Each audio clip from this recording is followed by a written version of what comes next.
छत्रपती संभाजीनगर शहरामध्ये गेल्या 15-20 दिवसापासून सर्व आमचे पोलीस स्टेशनचे प्रभारी अधिकारी, एसीपी, डीसीपी आणि विविध लेवलवरती बैठका घेतलेल्या होत्या. मौलवांची देखील बैठक घेतलेली होती आणि त्याच्यामध्ये आवाहन केलं होतं की गोवंशाची अवैध वाहतूक, कत्तल, त्याचबरोबर अनधिकृत कत्तलखाने शहरामध्ये उभे राहिले नाही पाहिजेत. शासनाच्या आदेशाचे आणि नियमाचे पालन झालं पाहिजे. या संदर्भामध्ये 21 मेला शासनाचं एक अधिसूचना देखील निघालेली होती. याबाबत देखील सगळ्यांना योग्य ती कल्पना दिलेली होती. पीस कमिटीच्या मीटिंग झालेल्या होत्या, त्याच्यामध्ये देखील आपण याबाबती स्पष्ट केलेल्या होत्या. तसेच मौलवीन देखील व्हिडिओ तयार करून त्यांनी देखील सर्व शहरातील नागरिकांना आवाहन केलेलं होतं की अशा प्रकारचे गोवंशाची अवैध वाहतूक, कत्तल आणि अनधिकृत कत्तलखाने कुणीही सुरू करू नयेत. तरी देखील गेल्या 3 दिवसापासून आम्ही प्रयत्नपूर्वक कसोशीने स्वतः माहिती काढलेली होती की काही एरियामध्ये शहरामध्ये अशा प्रकारे अवैध जनावरांचा साठा करून ठेवला जात आहे. त्या अनुषंगाने जिन्सी पोलीस स्टेशनमध्ये विशेषतः मोठ्या प्रमाणावरती जनावरही जमा झालेली आहेत आणि तो एरिया पण स्पेसिफिक आम्ही शोधून काढलेला होता.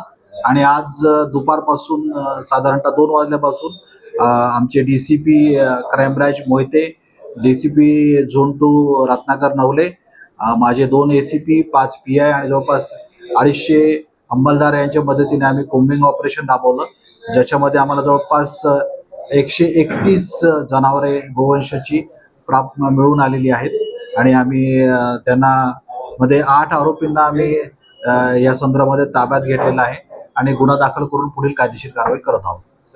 या अगोदर सभागृहात मकोका अंतर्गत कारवाई करायचं आश्वासन दिलं होतं. हो, या आरोपीचा जर रेकॉर्ड निघाला तसे कारण निश्चित आम्ही या बाबतीमध्ये पूर्वी देखील मीटिंगमध्ये वेळोवेळी सर्वांनी सूचना दिलेल्या आहेत की या बाबतीमध्ये आम्ही मकोकाप्रमाणे कारवाई करणार आहोत आणि या देखील आरोपींचं क्रिमिनल रेकॉर्ड आम्ही पडताळू, तपासू आणि मकोकाप्रमाणे जर कारवाई होत असेल तर त्यांच्यावर निश्चितपणे आम्ही करू.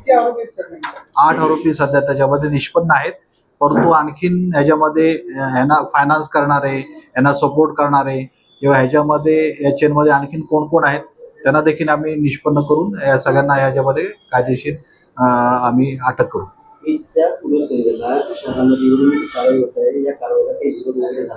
नाही, निश्चित कुठल्याही प्रकारचा विरोध आम्हाला झाला नाही.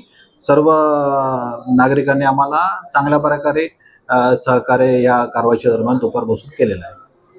एक रात्र आहे, रात्रीमधून आणखी आपण ती बंदोबस्त वाढणार आहे. आमचा बंदोबस्त शहरामध्ये पुरेसा लागलेला आहे. पोलीस यंत्रणा पूर्णपणे सतर्क आहे. नागरिकांना काय आवाहन करणार?